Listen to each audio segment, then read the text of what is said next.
All right, so today we're going to talk about derivatives. And the good news is that since we have already done the hard work with a careful definition of a limit, of a functional limit, the derivative material is going to look a lot like calculus. Right? So once you have a careful, rigorous definition of a limit, then you can define things like continuity and now derivatives in terms of limits. And those definitions will look just like they did in Calc 1.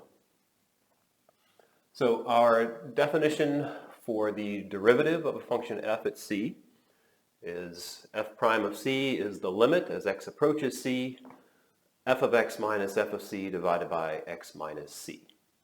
And remember that the notation x approaches c, that means that we're not considering x equal to c, and so that difference quotient is defined everywhere.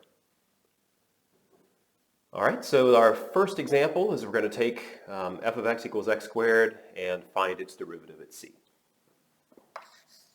So the derivative is the limit as x approaches c of f of x minus f of c over x minus c.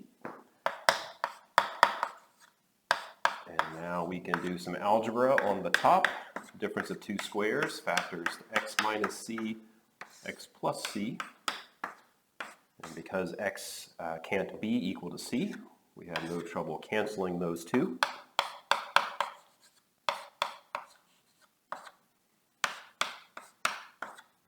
And so we see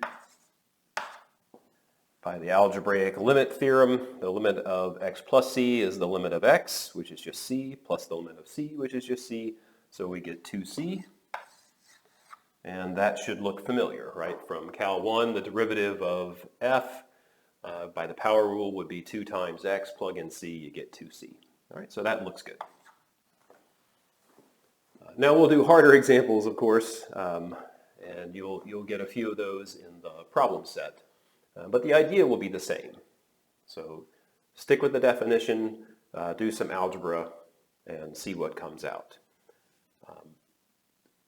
For the most part, I'm not sure I can say this will be the case for every single example, but for the most part, because we already put the work in to define limits carefully, finding derivatives doesn't involve an epsilon delta argument anymore. It's just going to be taking limits.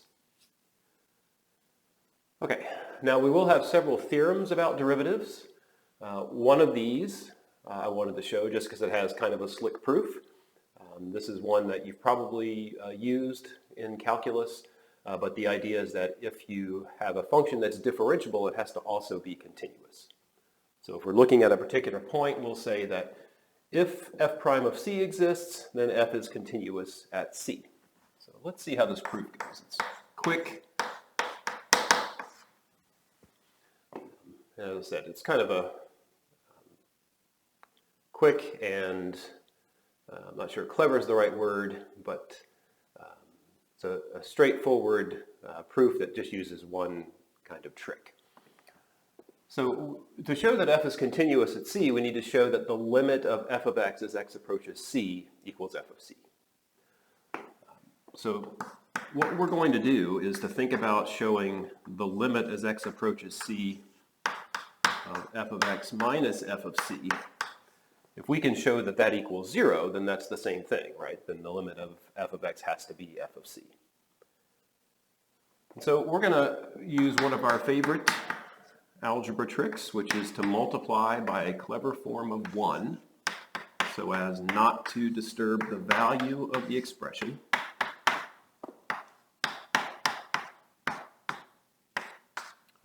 But to change the way it looks. So notice what has appeared is the definition of the derivative, right, by dividing by x minus c.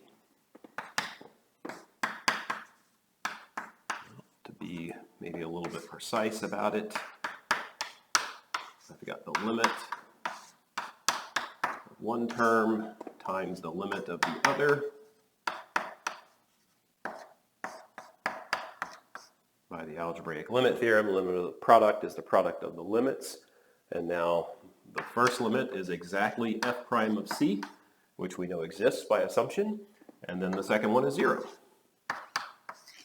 So that means our original limit, f of x minus f of c, has to be 0. So the limit of f of x has to be f of c, and that means f is continuous there.